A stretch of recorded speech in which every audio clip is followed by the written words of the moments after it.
그럼 여기서 네. 가장 또 의미심장한 대주제가 27년 중국이 대만을 흡수하려 할 때 미국이 과연 가만히 있을까? 그러니까 그걸 놔둘까? 근데 대만의 흡수는 그렇다 치더라도 대만에 위치한 TSMC를 중국이 가져가게 하는 걸 가만둘까? 그래서 이게 요번 가장 TSMC 미국에다가 짓잖아요. 그렇죠. 저기 오하이오인가 짓잖아요. 그러니까 아까 말씀드린 6개 세계 6대 HBM급 AI에 들어갈 수 있는 반도체를 만드는 회사 6개가 다 미국에 있어요. 네. 승리라니까. 그러니까. 네. 그다음에 이제 저 중국 같은 경우도 이제 뭐 이렇게 하고 대만 이제 뭐 27 그건 눈 뜨고 볼 수는 없는 거 아니에요. 그럼요. 그러면 볼 수는 없죠. 한국에다가 방위분담금 올리라고 그럴 수도 없어요. 네. 진의 목적으로 와서 해야지. 그렇죠. 방위분담금도 재밌더라고요. 그 캠프 있는 친구가 얘기하는데 뭐 하다가 내가 막 저 욕을 할 뻔했는데 또 그런 거 방위분담금 더 내야 된다는 거예요. 이유 한 가지만 얘기해라. 그럼 내가 니네 에듀케이트 해줄 테 무슨 얘기가 나오냐면 니네 한국이 팬데믹 때 보니까 1년에 4조 쓰더라. 그 정도는 니네 올려줘야 되는 거 아니야? 야 트럼프 닿더라고요. 니네 쓸만하더만. 그러니까 우리랑 생각하는 게 완전히 레벨이 다른 거예요. 레벨이 다른. 니네 쓸 돈 있으면서 왜 안 주냐 이거예요. 근데 대만 사태가 나면 저희한테 좀 유리하지 않을까요? 네. 뭐 주한미군이 또 축이 돼서 네. 태평양 사령부에서 그건 하겠지만 그래도 그걸 지켜야 되고 그래서 일면 그런 것들로는 우리가 뭐 일기 때 당한 것만큼 당할 필요는 없다. 뭐 이렇게 생각을 해요. 그 군사력적인 부분들. 그다음에 특히 이번에 이제 배들 많이 사 간다 그러잖아요. 네.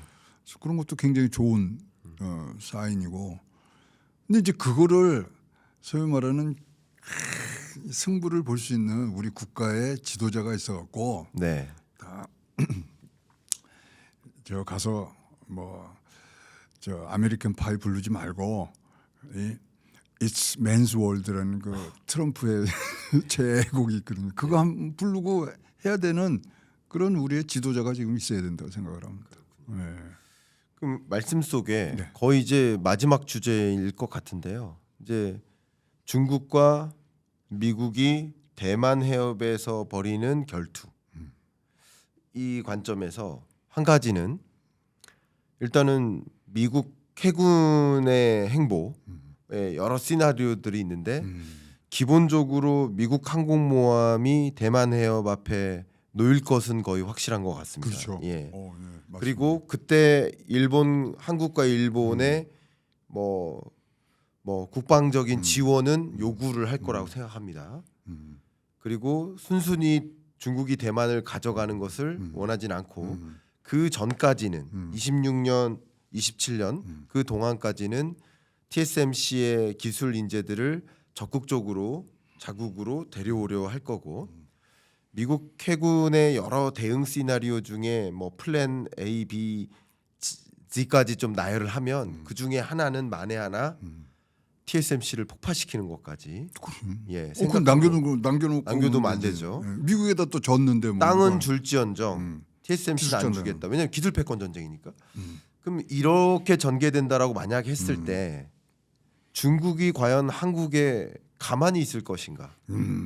이 부분에 대한 우려가 좀 있어요. 불똥이 털치. 요소 공급만 차단할 거냐 이거죠. 제 얘기는. 그러면 어떻게 생각하십니까? 이제 뭐 시나리오 중에 하나도 이런 거죠. 자 지금은 2개의 중국을 용인하고 있잖아요 미국에서. 네. 그러면 2개의 중국을 용인해서 지금 오커스라는 태평양 방어선인데 거기다 대만을 집어넣어 버리는 거예요. 네. 타커스가 되는 거예요. 네. 못 건드려요 그러면.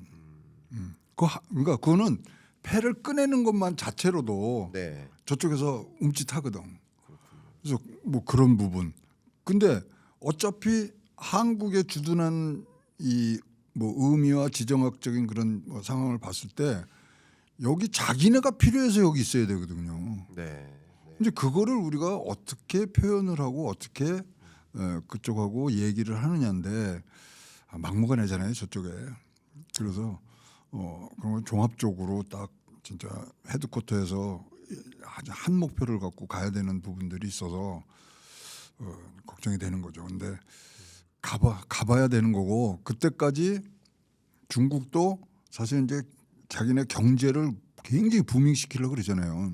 2007년까지는 지금 해야 되고 사실 중국이 갖고 있는 것 중에 가장 고민 중에 하나가 지금 청년 실업률 아닙니까? 네. 그럼 그걸 어떻게 이제 시진핑이 풀어내는데 덜커덕 중진국 함정에 빠져 있다는 게 우리 판단 아니에요? 그렇죠. 그렇다면은 저기도 만만치 않거든요.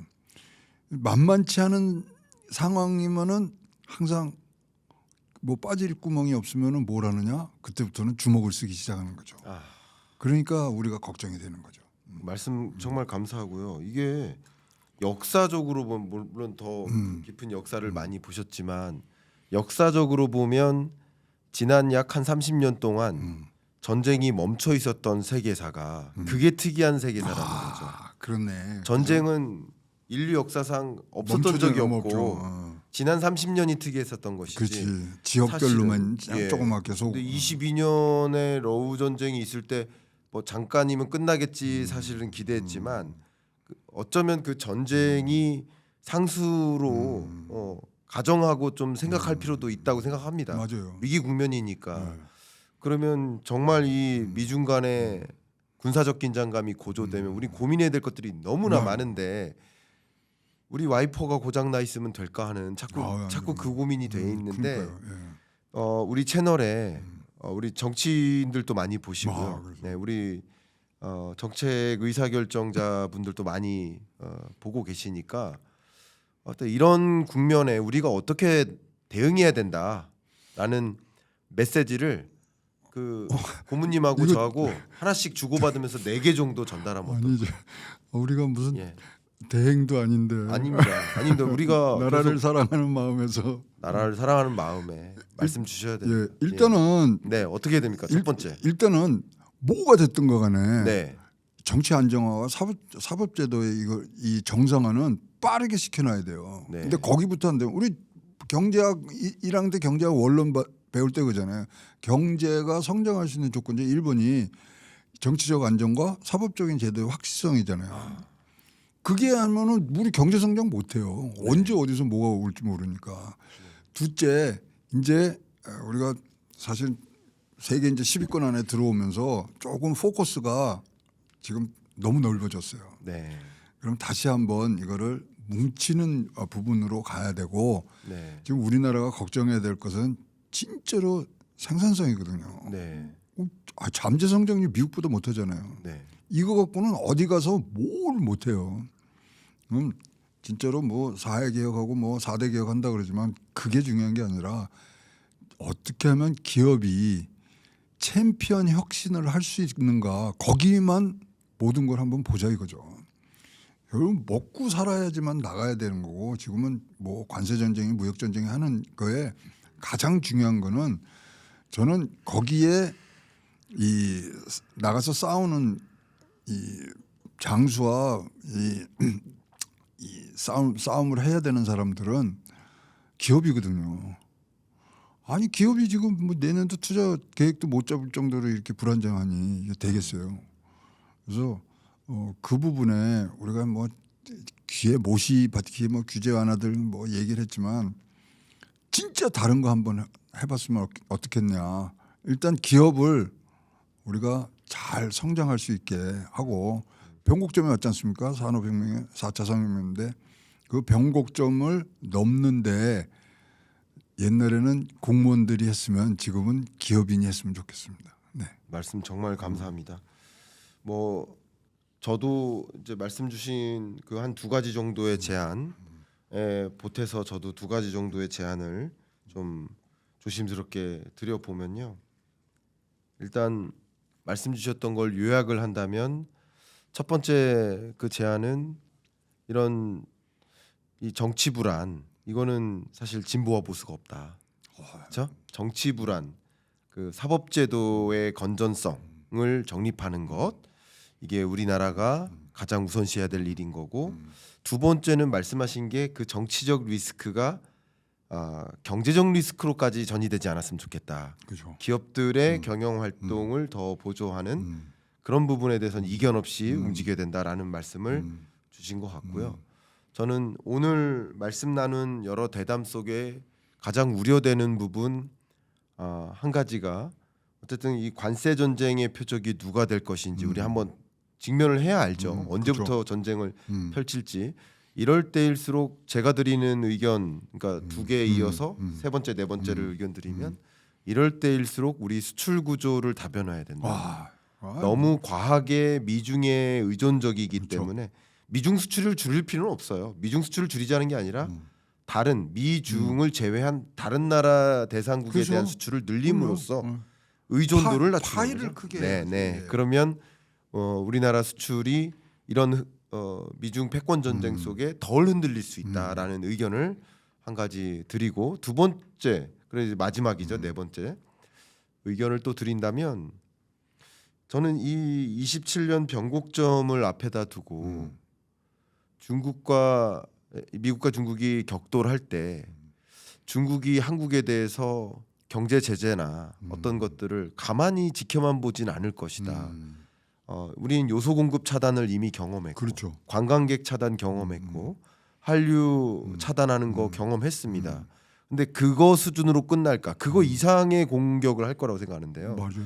그래서 반도체에 들어가는 히토류, 자동차에 들어가고 2차 전지에 들어가는 뭐 리튬, 니켈, 게르마늄, 그밖에 여러 이 소재들을 중국에 이미 의존하고 있기 때문에 그 공격 차단, 공급 차단이라는 공격을 할 수 있을 텐데 미리부터 공급망을 좀 안정화하는 진짜 중요하죠. 체제를 좀 마련했으면 아니, 좋겠다. 앞에 네. 옛날엔 모르고 당했지만 이제는 27년도에는 분명히 큰 사단이 나는 걸 알면은 지금 2년이나 지금 시간이 있잖아요. 그 사이에 해야 된다니까요.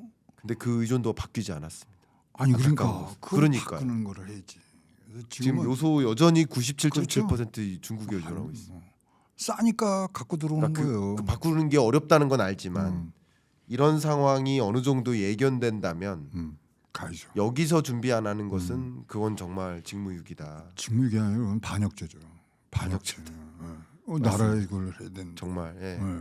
많은 분들이 뭐 제 의견이 정답이라는 것은 아니지만 이런 불확실한 국면에 좀 많은 의견들을 모아서 그럼요.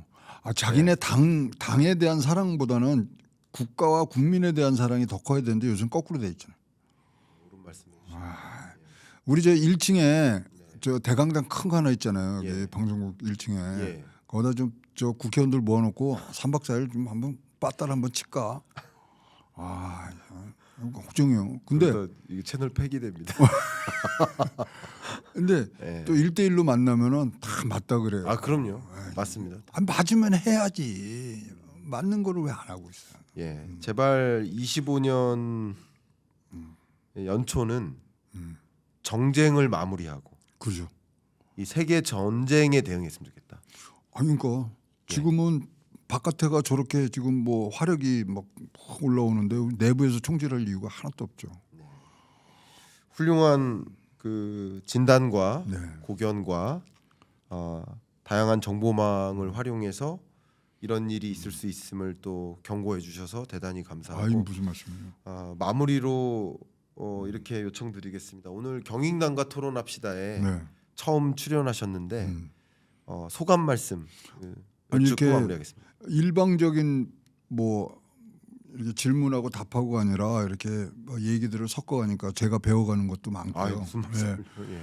그다음에 또 우리 뭐 김광석 교수하고도 잘 아니까 또 내 속내 있는 거 어디 가서 잘 안 나는 얘기 오늘 많이 한 거거든요. 그러시군요. 감사합니다. 이게 맞고 그런데 많이들 좀 보시고 제가 뭐 진짜 앞뒤가 안 맞는 얘기를 했지만 여러분들도 같이 생각을 하면은 우리도 큰 저거를 할 수 있다고 생각합니다. 한 사람이 꿈을 꾸면 꿈으로 끝나지만 많은 사람이 같은 꿈을 꾸면 그거는 현실이 되거든요.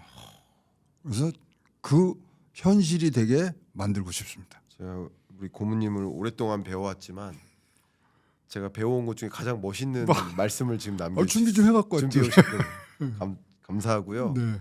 제가 오늘도 고모님 통해서 우리 소장님 통해서 훌륭한 인사이트 배웠고 또 우리 독자분들도 어떤 부분에 좀 불안 요인이 있다, 위험 요인이 있다라는 것을 공유할 수 있는 시간. 네.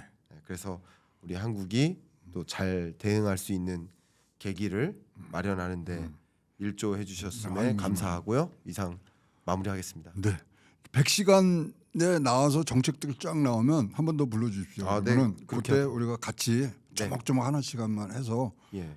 좀 얘기를 하고 2월달에 대통령 조찬기도회가 있는데 지금 뭐 오라고는 하는데 갈까 말까 좀 하고 있습니다. 그래서 봤으면 좋겠긴 한데 네. 제가 첫 번째 트럼프 대통령 만났을 때 일화가 뭔지 아세요? 어떻습니까? 이제 처음에 이제 2017년도에 네. 그 조찬기도회를 갔는데 저한테 악수를 청하더라고요. 네. 오, 네.